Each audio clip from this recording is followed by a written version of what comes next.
La Edad Media es el periodo histórico de la civilización occidental comprendido entre el siglo V y el siglo XV. Se suele situar su inicio en el año 476 con la caída del Imperio Romano de Occidente y su fin en el año 1492 con el descubrimiento de América. Aunque también se sitúa en 1453 con la caída de Constantinopla, fecha que tiene la singularidad de coincidir con la invención de la imprenta por parte de Gutenberg y también con el fin de la Guerra de los 100 años, una guerra que en realidad duró 116 años entre los reinos de Francia e Inglaterra. Esta guerra fue de raíz feudal, pues su propósito era resolver quién controlaría las enormes posesiones acumuladas por los reyes ingleses desde 1154 en territorios franceses, debido al ascenso al trono inglés de Enrique II Plantagenet. Tuvo implicaciones internacionales y finalmente, después de numerosos avatares, se saldó con la retirada inglesa de tierras francesas. En la Edad Media se sustituyó el modo de producción esclavista por un modo de producción de servidumbre feudal. También se fue produciendo una descomposición de las estructuras centralizadas del Imperio Romano que dio paso a una dispersión del poder. En lo ideológico y cultural se produjo un mestizaje de la cultura clásica con las culturas monoteístas cristiana e islámica, cada una en su espacio. La Edad Media suele dividirse en dos grandes periodos: temprana o alta Edad Media, siglos V a X, y baja Edad Media, siglos XI a XV. Como hemos visto, la Edad Media duró unos 1000 años y en 1000 años ocurren muchas cosas. Por un lado, en Oriente tenemos la historia del Imperio Romano de Oriente, apodado como el Imperio Bizantino, con la capital en Constantinopla, donde se hablaba griego. Desde aquí se cristianizarán los pueblos eslavos como los serbios, los búlgaros y los rusos. Por otro lado, en Europa occidental tenemos a un montón de pueblos germanos, bárbaros para los romanos, procedentes del norte de Europa, que fueron descendiendo en sucesivas oleadas hacia el sur y se fueron asentando formando reinos. Estos pueblos aseguraron y fusionaron con su cultura muchos rasgos de la civilización griega y latina, adoptando el derecho romano y el cristianismo como religión oficial. En el año 620 en la Meca surge la figura de Mahoma, que crea una religión monoteísta, el Islam. A su muerte en el 632, la península arábiga era ya en su mayoría musulmana. Sus sucesores tomaron el título de califa e iniciaron una expansión territorial que llegó desde la península ibérica hasta la India. La presencia de los musulmanes como una civilización rival alternativa asentada en la mitad sur de la cuenca del Mediterráneo, cuyo tráfico marítimo pasan a controlar, obligó al cierre en sí misma de la Europa occidental durante varios siglos. Para algunos historiadores, este hecho significó el verdadero comienzo de la Edad Media. En el año 732, en la batalla de Poitiers, con Carlos Martel a la cabeza de un ejército, comienza el retroceso de las fuerzas musulmanas en Europa. El nieto de aquel Carlos Martel, Carlomagno, expandió los distintos reinos francos hasta transformarlos en un imperio, el Imperio Carolingio, al que incorporó gran parte de Europa occidental y central. Conquistó Italia y fue coronado Imperator Augustus por el Papa León III el día de Navidad del año 800. A su muerte, el imperio se acabaría dividiendo entre sus nietos. Alemania y Francia se disputan el norte de Italia. Gana Alemania, que obtiene el favor del Papa y la corona imperial. El resultado es el Sacro Imperio Romano Germánico. En el año 962, el rey alemán Otón I, llamado el Grande, es coronado emperador. Tras la desintegración del Imperio Carolingio y el fracaso del proyecto político centralizador de Carlomagno, la debilidad de los reyes se hizo evidente. Sus sucesores se vieron obligados a ceder gran parte de su autoridad a los condes y marqueses para obtener su apoyo. Para asegurarse la lealtad de estos nobles, los monarcas les entregaron tierras, los feudos. Por otro lado, las invasiones de vikingos, sarracenos y húngaros aumentaron la inseguridad general, lo que obligó a los reyes a encomendar a los nobles la defensa de sus territorios. Nace la figura del caballero. El feudalismo alcanzó su madurez en el siglo XI y tuvo su máximo apogeo en los siglos XII y XIII. Su cuna fue la región comprendida entre los ríos Rin y Loira, dominada por el Ducado de Normandía. Por feudalismo entendemos al sistema basado en una serie de lazos y obligaciones que respaldan compromisos generalmente militares entre un hombre libre, el vasallo, y otro hombre libre en situación superior, el señor.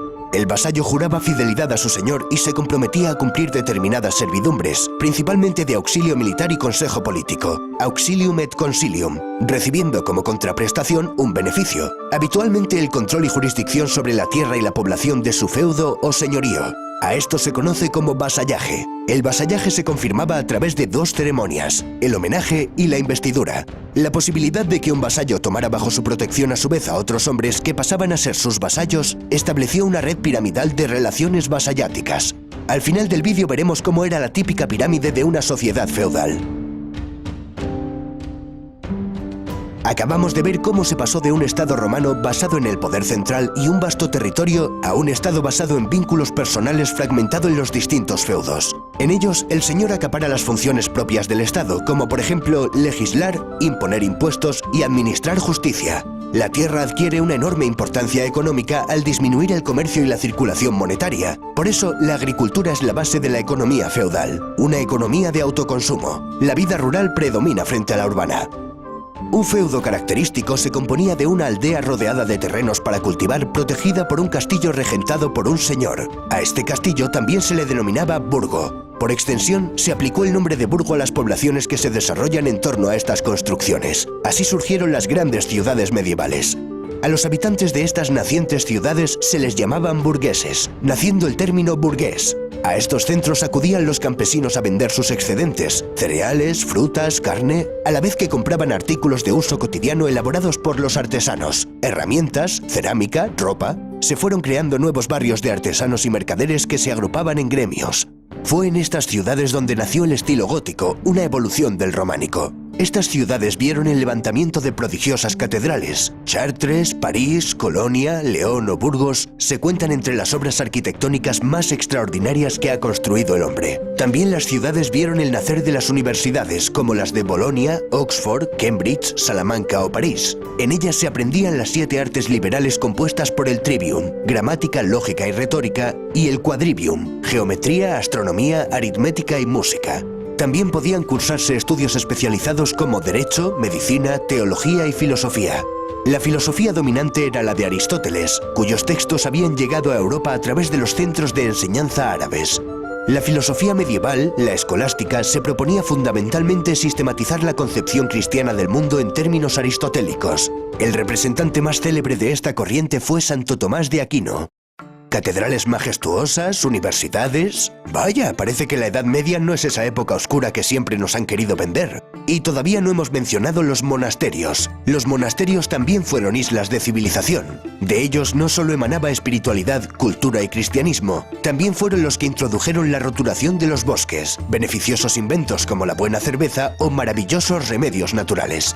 Pero los monasterios fueron fundamentalmente grandes escritorios donde se salvaron, copiaron y conservaron los manuscritos que hemos heredado de la antigüedad.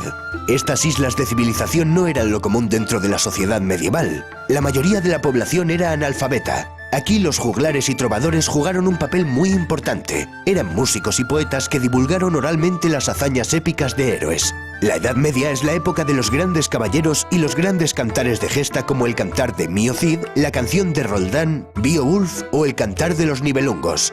Estos poetas también nos hablaron del amor cortés que expresaba el amor de forma noble, sincera y caballeresca. El mayor ejemplo lo encontramos en la historia artúrica de Tristán e Isolda. La poesía trovadoresca era sobre todo de temática amorosa, pero también podía centrarse en aspectos políticos, morales, religiosos, etc. Otro de los temas podía ser el de las cruzadas, una serie de campañas militares con el objetivo de restablecer el control cristiano sobre Tierra Santa, el territorio geográfico que comprende todos los sitios en los cuales se desarrollaron escenas bíblicas. Para terminar, veamos cómo era la pirámide social de un régimen feudal. En lo alto de la cúspide se encontraban el emperador o los reyes. Para el siguiente escalón vamos a establecer 2 columnas diferenciadas, pues la Iglesia constituía una jerarquía paralela a la nobleza. Dentro de la alta nobleza tenemos a duques, marqueses y condes cuyos títulos derivan de gobernadores del Imperio Carolingio. Un escalafón más bajo tenemos a varones, caballeros, etc. En la rama del clero también distinguimos entre alto clero, que procedía de la alta nobleza y las familias reales, y el bajo clero, que procedía de familias acomodadas de campesinos y artesanos. En la base de la pirámide tendríamos al 90% de la población, el campesinado. Los campesinos con menos derechos, como el de no poder abandonar el feudo, eran los siervos.